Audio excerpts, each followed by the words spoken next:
Cordial saludo. Bienvenidos de nuevo a este su espacio de temas y problemas literarios. ¿Te has preguntado cuál es la importancia puntual que tiene determinado tipo de narrador? ¿Crees que todos los narradores pueden utilizarse indistintamente para cada una de las tramas que quieres contar? Bueno, te invitamos a quedarte hasta el final porque vamos a explorar un poco este tema de los tipos de narradores, la importancia que tienen eso en cada una de las historias que queremos contar, no sin antes eh, indicar que soy Sundiata Keita, escritor, miembro fundador del colectivo artístico Episteme Colombia y tu anfitrión en este tu espacio. Respecto de los tipos de narrador, ya desde la escuela se nos enseñan, ¿no? Sin embargo, vemos que como escritores muchas veces nos equivocamos al elegir el tipo de narrador. Lo primero, en una concepción muy general, ¿qué es un narrador? ¿El narrador es acaso igual al autor, al escritor, o son diferentes? Por principio, el narrador es quien le da voz, el narrador es quien ilustra, el narrador es quien tiene el hilo conductor de la palabra y es el que organiza, pues, mediante este dispositivo de esa voz, de ese punto de vista que elegimos, cómo se va a narrar esa historia, ¿cierto? Entonces, es una voz que conduce, que organiza los hechos y la manera como van a ser contados. Por eso no es lo mismo un narrador en primera persona que un narrador en tercera persona, que es una discusión que se está dando últimamente también mucho, por lo menos en redes, sobre determinados tipos de narrador. Pero primero hay que agotar, ¿cierto? Eh, ¿Quién es el narrador? ¿Qué función tiene? Ahora, se le ha separado, en la mayoría de las ocasiones, o por lo menos un sector mayoritario, lo separa del autor. O sea, una cosa es usted como persona escribiendo un texto, ¿cierto? Dentro de ese mismo texto usted debe crear una voz eh, mediante la cual va a narrar eso. Es decir, ahí estaremos hablando un poco de la teoría del demiurgo literario, ¿no? Una especie pues lógicamente es solo una metáfora, ¿no? Una especie de Dios inferior, ¿no?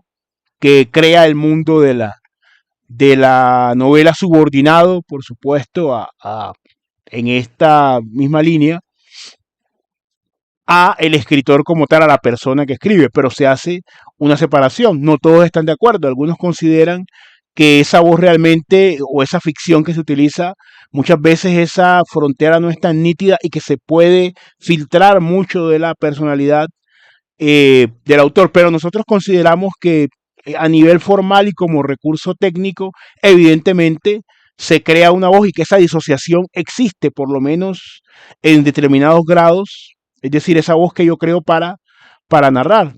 Quizá no sea tan tajante, ¿cierto?, como esa separación que establece el demiurgo literario, pero existe realmente. Dicho esto, ¿cierto?, quedaría para un video aparte, ¿no? Esta sola discusión. Tenemos entonces que el narrador suele organizarse. Hay diferentes criterios, pero básicamente bajo dos criterios que suelen, por regla general, coincidir. El criterio gramatical, es decir, la persona gramatical desde la cual se habla, yo, tú, él, etcétera, y el punto de vista, que suele coincidir con esta persona gramatical elegida. Entonces, teniendo en cuenta esos dos criterios, que hay otros, pero digamos que son los más extendidos, tenemos entonces un narrador protagonista, ¿cierto? En primera persona. Esta clase de narrador, digamos, es el que tiene un peso específico, un rol determinante, ¿cierto? Como el mismo rol protagonista lo indica, y cuenta la historia desde su perspectiva, ¿cierto? Por ejemplo, en el túnel, cuando Pablo Castel nos dice que mató a María Ibarne, él está contando la historia como protagonista de la historia. Creo que es entonces, estos son narradores en primera persona. Entonces, narrador protagonista, hay un narrador testigo que a su vez se subdivide, ¿cierto? Ya sea, pero primero vamos a definirlo, ¿no? Es un narrador que cuenta una historia, pero que no es la suya, necesariamente. O sea, no es su historia, él la está únicamente contando. Puede haber sido testigo indirecto o incluso haber participado en ella, pero no es el principal. Esto lo vemos por ejemplo, en una obra de Sábato que se llama El dragón y la princesa, por ejemplo, la persona que está contando la historia no es el protagonista, sino un amigo se la cuenta, ¿cierto? Este narrador testigo a su vez puede también subdividirse. Ahora sí hablamos por el grado de cercanía, de contacto que tiene con la historia, ya no solamente de la persona gramatical, en un testigo impersonal, en un testigo personal o inclusive en un testigo informante, dependiendo la cercanía que tenga, ¿cierto? Y el modo como cuente esa historia en su calidad de testigo. También dentro del narrador en primera persona, una modalidad muy compleja que todavía sigue pues bajo estudio y demás, que es el monólogo interior o el torrente de conciencia, utilizado por autoras como Virginia Woolf, por ejemplo. Allí no se está dirigiendo en este caso, pues, el narrador no se dirige a un lector ni siquiera, sino que explora los pensamientos de los personajes que también dicen muchas veces que se mezclan con los pensamientos del autor, es decir, aquí esa delimitación entre autor y narrador se hace más compleja, aunque en el universo literario se comprendería que se refiere a ese torrente en cuanto a lo que quiere narrar del mundo interior del personaje.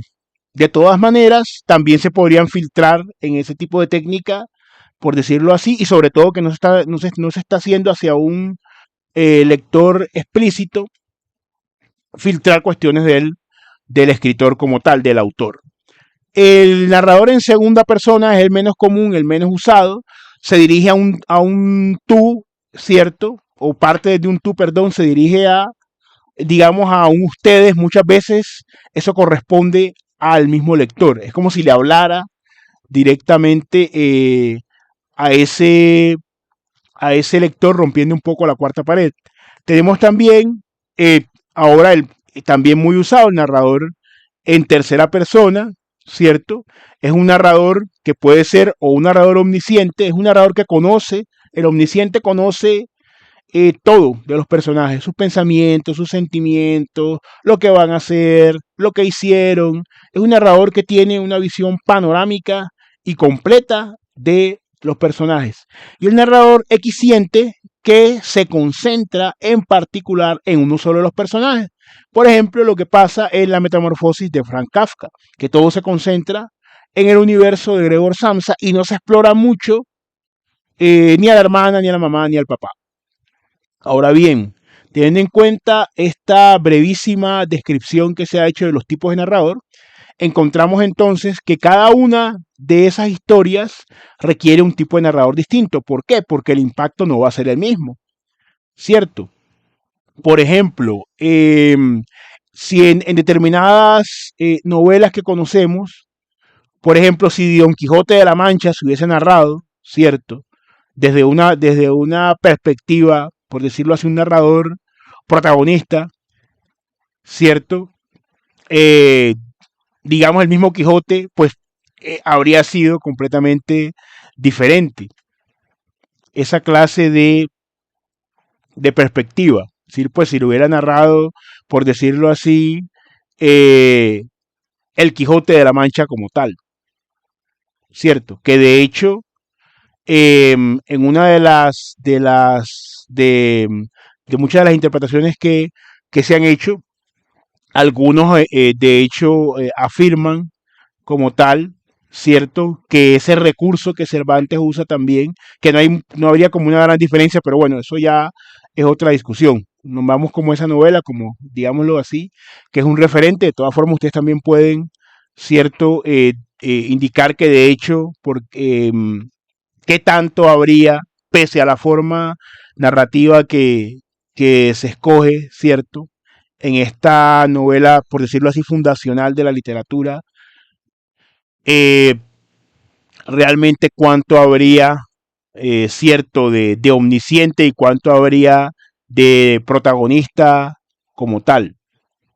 ¿Cierto? Pues las posturas están divididas. Entonces, es importante saber escoger el tipo de narrador porque tiene un impacto y un efecto narrativo. Volvamos, por ejemplo, frente al tema de la metamorfosis, pues, habría sido completamente distinta, ¿cierto? Si se hubiese narrado con un narrador protagonista, ¿cierto? En primera persona, el mismo Gregor Samsa narrando la historia.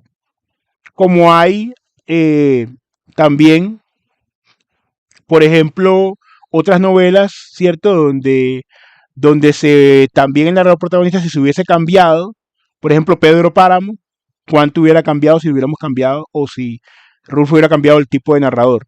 Entonces es importante que nosotros tengamos en cuenta cuál es la trama, ¿cierto? ¿Cuál es la voz que mejor favorece?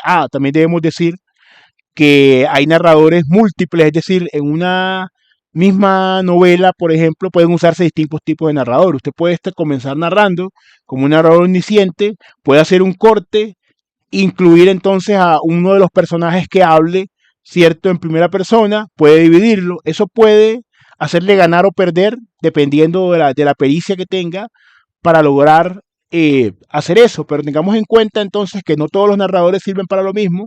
Podemos seguir buscando otros ejemplos, ¿cierto? En torno a la literatura universal, en donde un cambio de narrador o una combinación de narradores, pues qué grandes, por decirlo así, eh, distancias y qué grandes cambios no hubiesen operado sobre estas obras literarias si hubiera cambiado el tipo de narrador o si se hubieran combinado.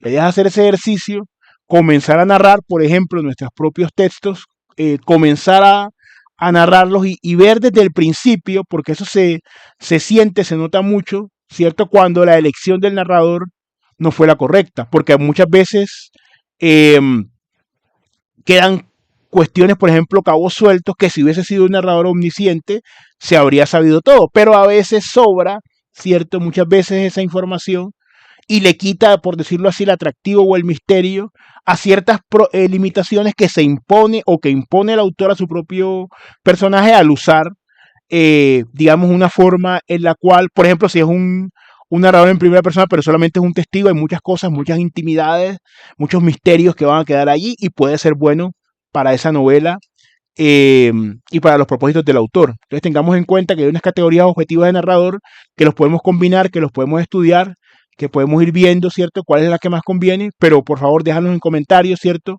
Te invitamos a suscribirte al canal, a compartir el contenido, déjanos en comentarios, ¿cierto?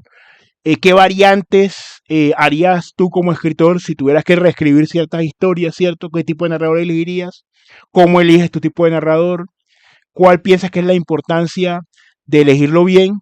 Y no siendo más por el momento, siempre constituyéndose en un gusto compartir con ustedes. Nos veremos en un siguiente episodio de Episteme Colombia Literatura.